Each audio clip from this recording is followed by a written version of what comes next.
मैं हूं आपकी टीचर मुबीना बारी और आप देख रहे हैं एफर्ट फॉर सक्सेस। मज़ीद वीडियोस और अपडेट के लिए आप हमारी वेबसाइट विजिट कर सकते हैं। उसके अलावा आप हमें हमारे फेसबुक पेज पर भी फॉलो कर सकते हैं। गेट एक्सटर्नल डाटा में हमारे पास नेक्स्ट ऑप्शन फ्रॉम वेब का है।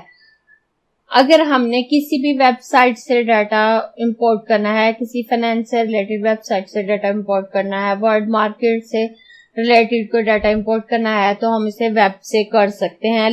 लेकिन ये ऑप्शन उस सूरत में वर्क कर रहा होता है अगर हमारा नेट लगा हुआ है और वर्किंग ऑर्डर में है। अगर हमारा नेट काम नहीं कर रहा तो उस सूरत में हम इस ऑप्शन को यूज नहीं कर सकते।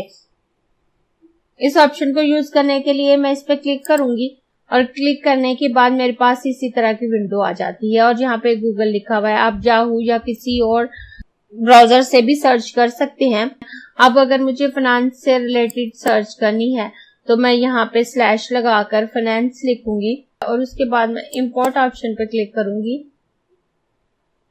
और यहाँ से मैं स्क्रॉल डाउन करके देख सकती हूँ। उसके अलावा मैं यहाँ से राइट टू लेफ्ट स्क्रॉलिंग भी कर सकती हूँ और यहाँ से मैं देख सकती हूँ कि मुझे कौन सा डाटा इंपोर्ट करना है। अगर मैं सेंसिक्स को इंपोर्ट करना चाहूँ तो मैं इसको क्लिक करूंगी तो ये यहाँ पे आ जाएगा। उसके बाद मैं थोड़ी देर वेट करने के बाद मैं इस इंपोर्ट ऑप्शन पे क्लिक करूंगी और लोडिंग होना शुरू हो जाएगी। और अब ये मुझसे पूछ रहा है कि मुझे अपना डाटा कहाँ इंपोर्ट करना है। उसके बाद अगर मैं प्रॉपर्टीज पे क्लिक करूं तो यहाँ मेरे पास वही ऑप्शन है कि मुझे अपने डाटा को रिफ्रेश नहीं करना, तो मैं पहले वाला ऑप्शन सिलेक्ट करूंगी कि इनेबल बैकग्राउंड रिफ्रेश। अगर मुझे अपने डाटा को कुछ देर बाद रिफ्रेश करना है तो मैं इस चेक को हटाकर यहाँ पे चेक लगाऊंगी और यहाँ पे मैं टाइम सिलेक्ट करूंगी कि मुझे कितने टाइम के बाद अपने डाटा को रिफ्रेश करना है। अगर मैं 2 मिनट के बाद अपने डाटा को रिफ्रेश करना चाहती हूँ तो मैं यहाँ 2 लिखूंगी।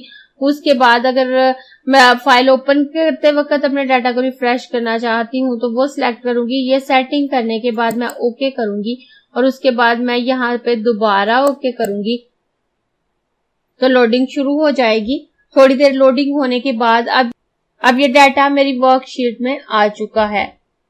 अब मैं इस डाटा पे कोई भी वर्किंग कर सकती हूँ। अगर आपको ये क्लास पसंद आई है तो लाइक कीजिए, अपने दोस्तों के साथ शेयर भी कीजिए ताकि वो भी सीख सके। आप अपने क्वेश्चंस और व्यूज नीचे कमेंट बॉक्स में लिख सकते हैं और अगर आपने चैनल सब्सक्राइब नहीं किया तो प्लीज सब्सक्राइब कीजिए ताकि आपको आने वाली वीडियोस का नोटिफिकेशन फौरन से मिल सके।